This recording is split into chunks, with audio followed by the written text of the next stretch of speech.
Vamos a continuar ahora con, vamos a dejar el final y vamos a continuar con la doctora en artes por la Facultad de Artes de la UNAM, Elizabeth Casasola.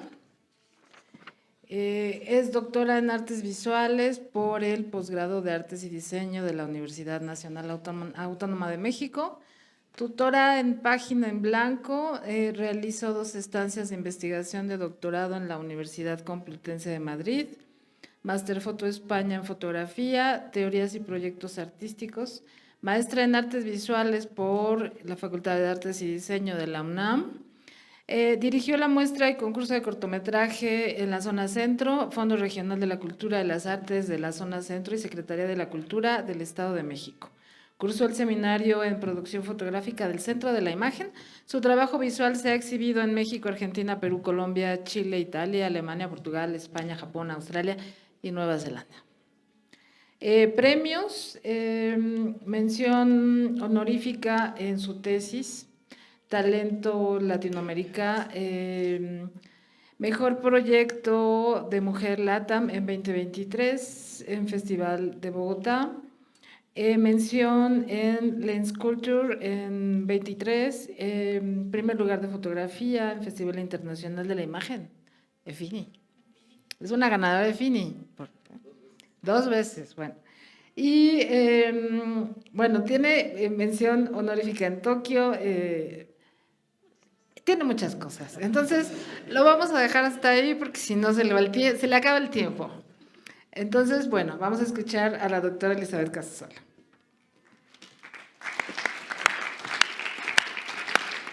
Ay, perdón. Perdón. Vamos, por favor, el 1 y el 2, un cachito y un cachito. Bueno, pues muchas gracias por la invitación a todos, a nuestros compañeros, por estar aquí. Sí, ahora sí se escucha. Ahora sí se escucha. Si la podemos bajar un poquito. Odissea 14.702 prima. Sí, hay partes en donde sí vamos a necesitar el audio. Pues la presentación es sobre apropiación y reciclaje de imágenes en cine, pero bueno, también vamos a empezar un poquito con la fotografía, con la imagen fija.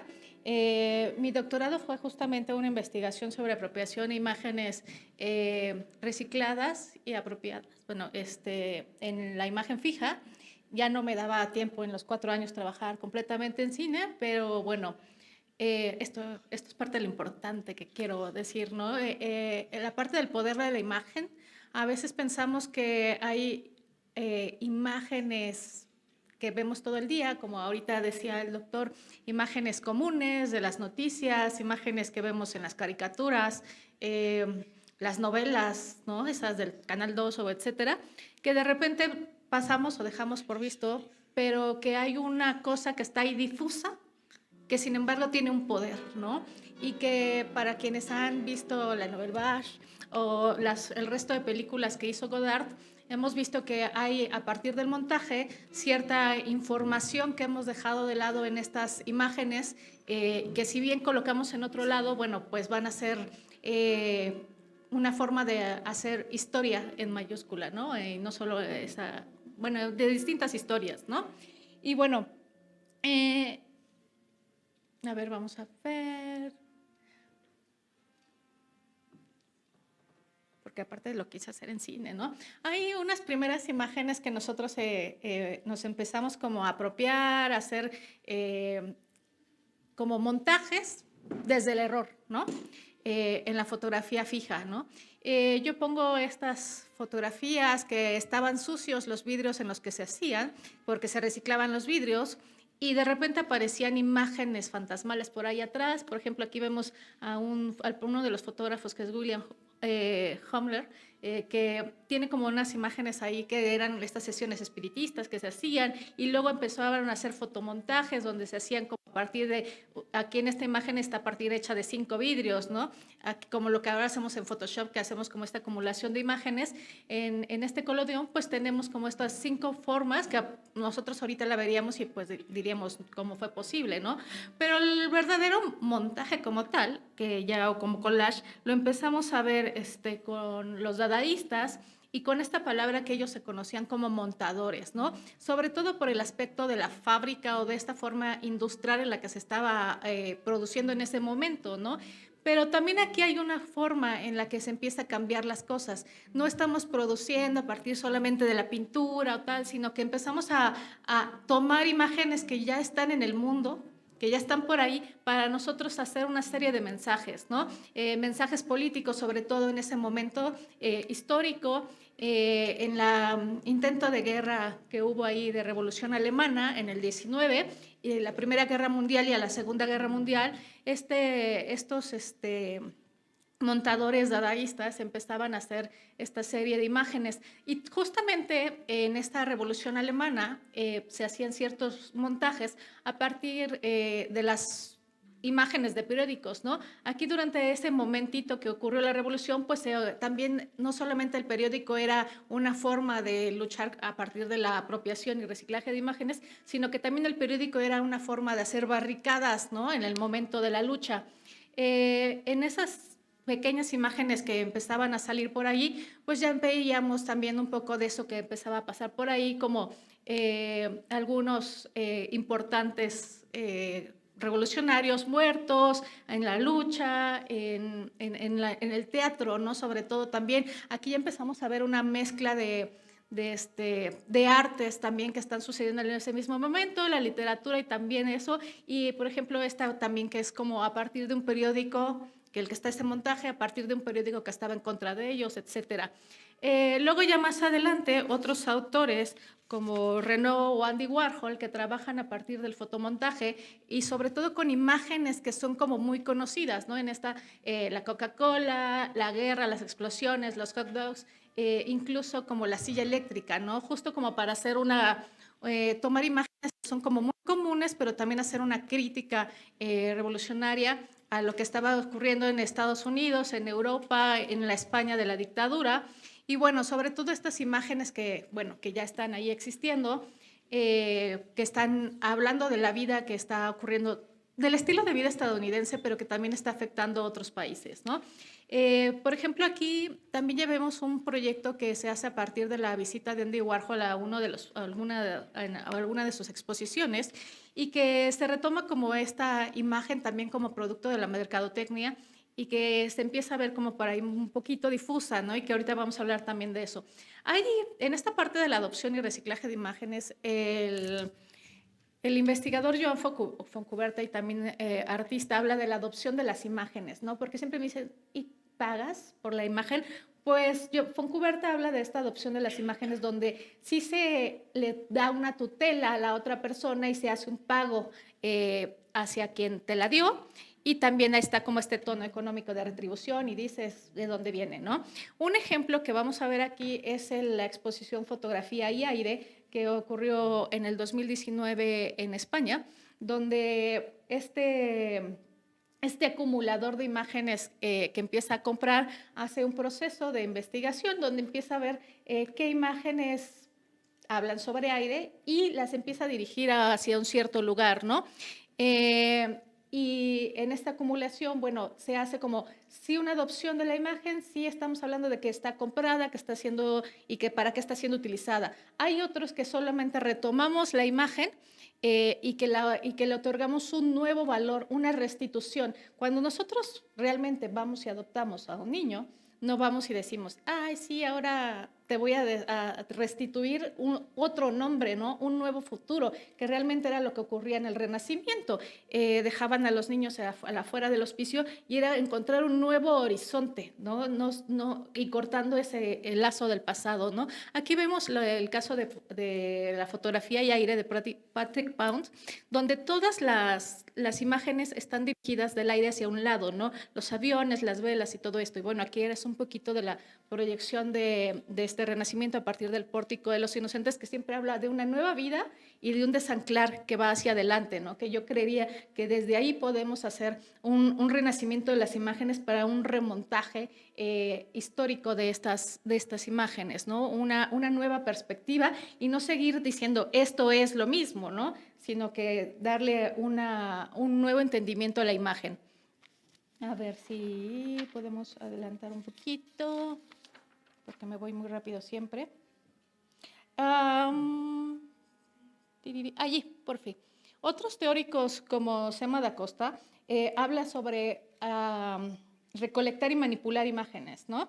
Donde nosotros, podemos ponerle stop tantito por fin, donde nosotros tenemos la parte de la recolección y la parte de la manipulación a partir de lo digital, ya que estamos como más inmersos en esto, que también puede ser con las imágenes impresas, yo creo. Si tenemos como imágenes que son realistas, alguien que va y que busca las imágenes y que las compara, ¿no? Y tenemos otro que ya también está teniendo materiales tangibles, que lo tiene más artesanal. Hay quien ya sabe qué imagen existe, ¿no? Y voy a ir por ella. Y el otro que también está, podemos regresarnos así un cachito al de ese mismo cuadrito. Ajá. El recolector entonces va hacia el mundo virtual y ya saben dónde está a lo mejor en la pantalla. Y el manipulador va a ir hacia el objeto físico, ¿no? Pero también ya lo vamos a ver ahorita en el cuadro de la apropiación y reciclaje de imágenes, que sí, ahora sí ya podemos adelantar un poquito al segundo cuadro. Otro más, otro tantito, antes, allí. En la apropiación, entonces, sabemos que existe la imagen. Y en el reciclaje la estamos descubriendo, ¿no? Por ejemplo, ahorita yo me pongo a sacar una revista y empiezo a ver qué imágenes hay y a partir de eso hago, ¿no? En algunos casos, como los que vamos a ver ahorita, vamos a darnos cuenta que los cineastas ya conocían las imágenes y que es muy importante conocer no solo cine, ¿no? Ya vimos que es súper importante saber de literatura, ya vimos que también es importante saber de otras artes, incluso hasta de medicina, ¿no? Que fue genial como ver ese cruce en otro estado y aparte en el deporte. Creo que por eso es importante incluso ver hasta las novelas, las caricaturas y todo, cualquier cosa es importante conocer para la hora de hacer la obra, ¿no? Y algo que comentaba hace rato con uno de sus profesores, Cristian, era que, por ejemplo, en mi caso, en esta parte de la ecología de las imágenes o la economía de la producción, en mi caso yo empecé a hacer producción de este tipo por la economía de la producción, porque no tenía cámara fotográfica, ¿no? Y le digo a Cristian, después de 10 años llegó, porque mis cámaras literalmente eran juguetes, pero era una forma en la que yo hacía la producción y que también es bueno llegar a este formato de producción a partir de la necesidad, ¿no? No que solamente sea, ay, ahora pues está esto haciéndose, pues ahora lo voy a intentar, ¿no? Que sea algo que nazca, ¿no? La mía era una necesidad de seguir haciendo imágenes, pero no tener la economía suficiente para comprar una cámara, ¿no? Y yo dije, no, pues sí, lo voy a hacer. Incluso mi cámara de rollo es una cámara que me costó menos de 100 pesos y que me la compré en un mercado de juguetes, ¿no? Cuesta más el rollo que lo que costó la cámara. Y bueno, vamos a ir un poquito adelante, por fin. Y bueno, no, por allí. En esta investigación que estuve haciendo, la imagen pobre, dice Ito Steyer, que son estas imágenes que nosotros compartimos, estos memes, estas imágenes de baja calidad, las capturas de pantalla, etcétera, ¿no? Y que no tienen como un valor, ¿no? Y que son desechables y que tienen, es .png, que tiene toda una distorsión y que incluso son glitch, ¿no? Pero digo, bueno, pues si en este momento incluso hacer una captura de pantalla es lo que antes tenía nuestro primer teléfono de celular de información, ¿no? Lo que cabía en un disco de estos donde entregábamos la tarea, que ustedes no conocieron, pero nosotros sí. Y bueno, había una diferencia de compresión, las primeras cámaras incluso pesaban ese archivo, ¿no? De las cámaras digitales. Y bueno, esas imágenes incluso ahora que parecen muy pobres, haciendo como la investigación de las calidades de la imagen, pues vi que ya no era necesariamente igual, ¿no? Que la imagen pobre más bien era esa imagen que nosotros no habíamos sabido leer o recolocar en la historia, o colocarla en la historia, o que no habíamos podido entender, ¿no? Y que eran imágenes enterradas, relegadas, invisibles, o muy iluminadas por el espectáculo, ¿no? y que nosotros no, y que para nosotros nos parecía difusa. Algunos autores, sobre todo en la cultura oriental, por ejemplo en el libro Elogio a la sombra, hablan sobre la oscuridad, sobre aquello que se ve mal, ¿no? Y que eso es realmente lo que tiene el valor, ¿no? No el producto liso y pulcro y puro, ¿no? Ahorita lo vimos, el coche chocado es la obra, ¿no? Esa es la potencia está en ese momento, no en una pulcritud de un cuadro hermoso y bello, ¿no? En este tipo de belleza, ¿no? Y por ejemplo aquí pongo imágenes en la ruina, borramientos, etcétera. Así como un breve aspecto, todo esto empezó por unas imágenes en la fototeca en las que yo estaba buscando X cosa y empezaron a aparecer como imagen de personas en una iglesia y era una mancha negra, ¿no? Luego era tribu no sé qué, otra mancha, ¿no? Y luego era así como una foto errónea y esa estaba bien documentada, ¿no? Y así aparecieron en 3,000 imágenes que iba revisando de las más de 400,000 que hay solamente en esa parte del archivo.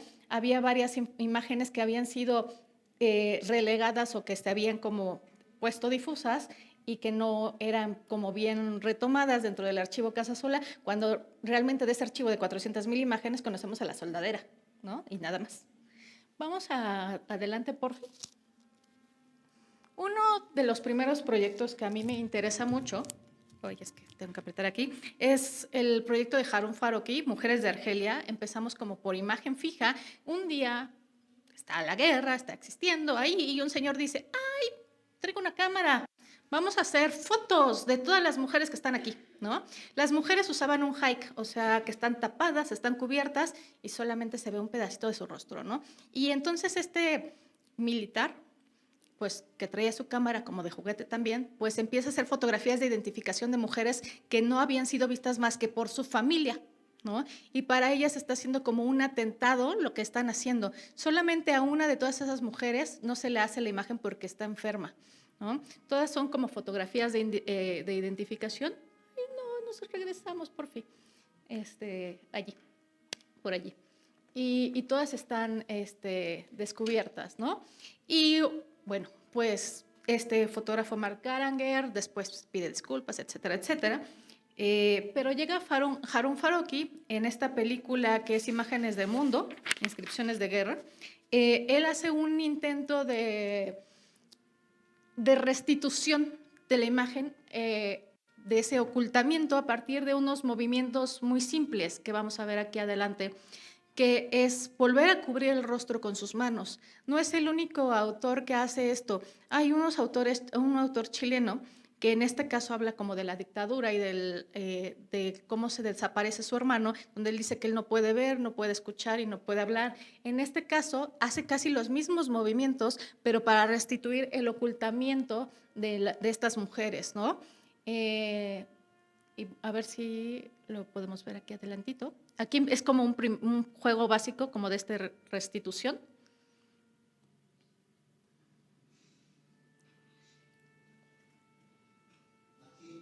Oh, ya, se saltó, pero bueno. Bueno, igual la pueden ver en YouTube. Igual les dejaré ahí el link. Y el siguiente es Andrés Orjuela, donde también hay una apropiación de imágenes, pero a partir de las imágenes que están en Internet, en Twitch, en YouTube, en lo que sea, pero a partir de imágenes producidas por los narcotraficantes.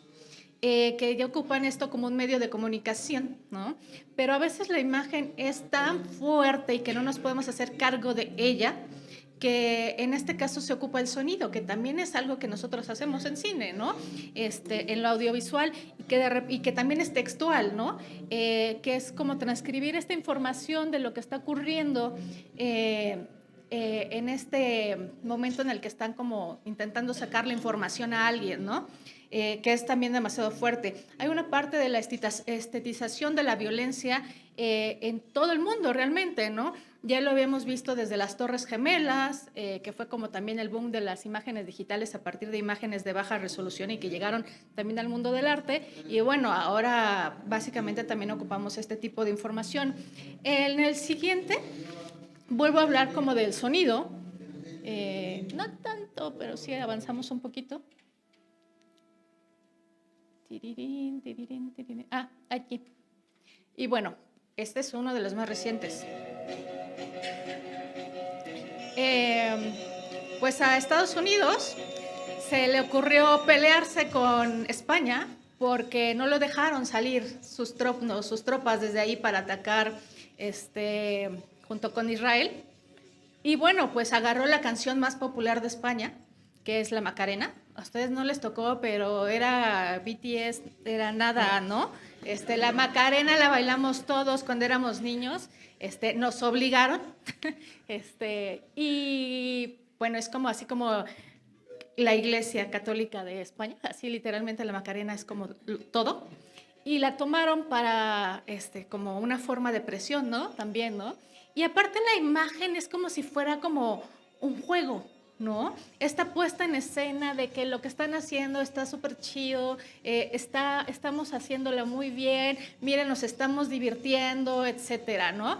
Cuando, pues, es una cosa horrible, incluso hasta a todos nos afectó en el mundo, la subida de precios, todo, o sea, no hemos vuelto a comer un jitomate en estos 3 meses, menos un limón, etcétera, y bueno, no digamos del precio de la gasolina, y aparte son imágenes que son reposteadas y que también son imágenes pobres, ¿no? Pero que tienen un montón de potencia histórica.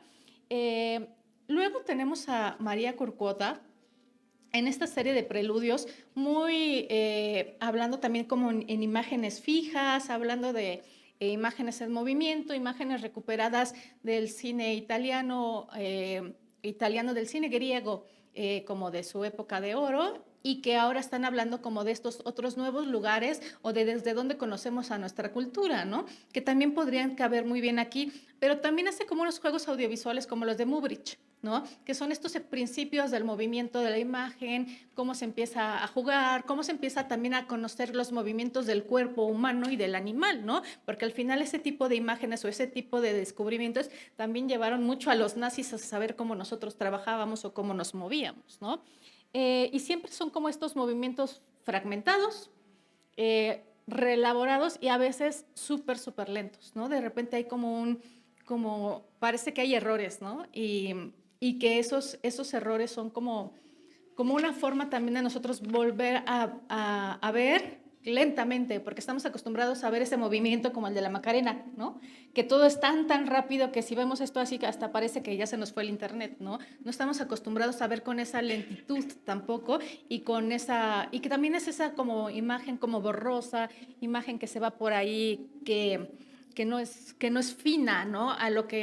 A mí siempre que me dicen y ven mis imágenes que están como con los píxeles reventados, me dicen, ay, no sabes imprimir o no sabes montar, ¿no? Que fue lo que me pasó en Fini, ¿no? Así como de, cuando me viene la impresión fue así como de, ay, se hizo mala impresión, mandaste el archivo en baja y yo, no, así es, ¿no? Y bueno, aquí tenemos un ejemplo que también que son como imágenes recortaditas de estos encuadres muy tipo Mubrich, ¿no? Y también son collages, son animaciones, etc. La siguiente, volvemos a ir a Harun Farocki con Ojo Máquina, con iMachine, igual un poquito pensando en lo que ya habíamos visto y con estas cosas que también habla esta María Curcuota sobre estas imágenes estáticas, muy pensando en que en 1991, ustedes todavía no nacían, pero hubo una primera guerra que fue televisada, ¿no? Porque antes cuando había guerras era como llegó una imagen en una revista que era Life, ¿no? Y etcétera. Pero entonces eran como las primeras imágenes televisadas, pero nosotros no sabíamos si la imagen era real, si la imagen no era real, si la imagen era de un videojuego, ¿no? Ya se parecía un poco al Atari, ¿no? Estas todavía no son. Estas todavía son María Curcuota, ¿no? A ver, vamos a esperar un poquito. Un tantito.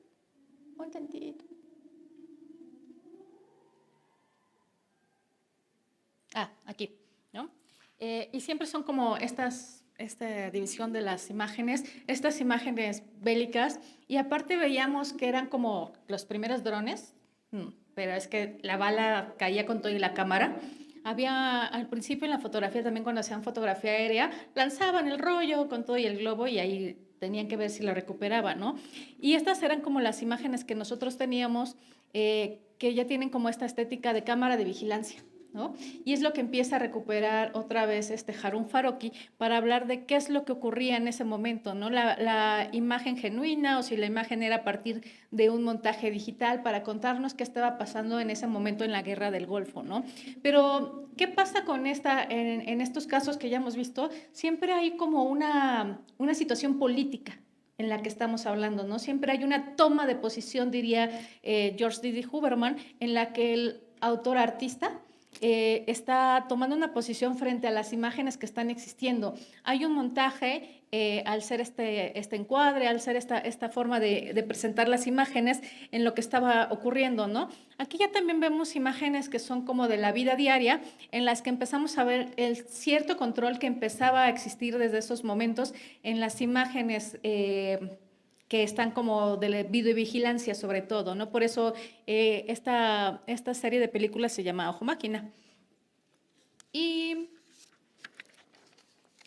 bueno, ahora sí podemos abrir el segundo archivo, por fin. Y aquí, y así como nuestro ejemplo más grandote, que ya es la segunda parte, pues es Jean-Luc Godard, ¿no? Ya hablábamos de las caricaturas. Él tiene varias películas donde monta, desmonta y remonta imágenes, ¿no? En sus muchísimos años de hacer cine hasta el último momento, él escribe también y muchos de sus libros, primero son libros, luego son películas, luego son ambas cosas y luego él también actúa como Godard, ¿no? También se presenta a sí mismo en sus películas, actúa como sí mismo y bueno, siempre está como evocando palabras, evocando sobre la violencia y todo lo que es la imagen, ¿no? Siempre está hablando sobre la violencia de la imagen y de cómo sobrevivimos, ¿no? A partir de estas materias, de este material de la historia, ¿no? Él habla del cine, de la historia del cine a través de las mismas imágenes del cine, ¿no? Habla su historia, dice, esta es la historia del cine y la historia de los demás. Hace una diferencia igual que María Curcuota. La historia en mayúscula, que será esa que nosotros conocemos y que nos dijeron en la escuela, y las historias, ¿no? Por eso es historias del cine, que son como estas pequeñas narrativas distintas, ¿no? Que tenemos y de las que nosotros podemos hacer microrelatos, ¿no? O pequeños relatos que no son como, que son personales quizá o que son identitarios de algún lugar, ¿no? Entonces, aquí también creo que es algo que yo les decía hace rato, que es súper importante conocer las imágenes o referencias de dónde vengan la pintura, la escultura, el dibujo, el grabado, pero que a lo mejor nos hacen una referencia, ¿no? Entonces, montar como organizar una imagen e inscribirla dentro de las historias, desmontar que es sacar esta historia de una historia lineal o organizada para remontarla y colocarla en un nuevo sitio, ¿no? Luego tenemos, pues, por ahí el autorretrato de diciembre de Godard, nuestra música, que también fue esta película, que es en una pequeña parte también habla como de este conflicto Israel-Palestino. Y al final tenemos el libro de las imágenes, ¿no? Que también es una manipulación como de varias películas. Nos podemos ir hasta el final para que acabemos. Y pensando un poco en que ayer hablaban de las imágenes de inteligencia artificial, que su profesora hablaba por ahí de estas imágenes, el profesor Cristian, pues dije, voy a poner este archivo, ¿no? Es un artista súper joven que se llama Juan Obando, que él se apropia de imágenes de Adobe Photoshop, no les quita el cosito, se las deja ahí y lo que él hace es hacer un deepfake. Busca imágenes con ciertas características como de derechos humanos, igualdad, manifestaciones tal, y él agrega un texto, ¿no? Para colocar a partir de la inteligencia artificial y hacer una queja, ¿no? Donde él dice, bueno, todas estas imágenes están ahí o están hechas por inteligencia artificial. Valen muy poco y tienen ciertas características, que ayer hablaba de la piel blanca, etcétera, ¿no? Y en este caso, bueno, pues sí, la piel blanca y uno que otro, ¿no? Que no cumple con esas características, pero que está dentro de esos mundos, ¿no? Que son los europeos, que son franceses, etcétera, ¿no? O afrodescendientes. y que no tienen una propiedad, etcétera, etcétera. Pero en este caso, pues así como hablábamos de la adopción al principio de las imágenes, pues Obando dice, pues yo no tengo que, bueno, voy a pagar, pero sí voy a decir de dónde viene la imagen, no lo voy a quitar porque esta es una transnacional que está obteniendo recursos, ¿no? Otra vez hablando de la parte política de la imagen. Bueno, y pues nos vamos a quedar aquí, porque tenemos poquito tiempo, pero bueno, los invito también ahí a ver en mi YouTube. Tengo un proyecto de hace varios años que es sobre Lidia Cacho, que fue una mujer que pues que es periodista y que hizo una crítica sobre un reportaje sobre, pues no es la trata, sí es la trata de personas y etcétera, de niños, ¿no? Y yo hice una investigación a partir de qué imágenes pornográficas infantiles había en internet, que había un montón, pero haciéndolas a glitch, ¿no? Como eran con las imágenes públicas, porque aparte hay muchas por ahí en el deep web, pero estas que son públicas y se hace como un montaje y que han estado como por ahí en algunas presentaciones. Y pues, gracias. Gracias, gracias.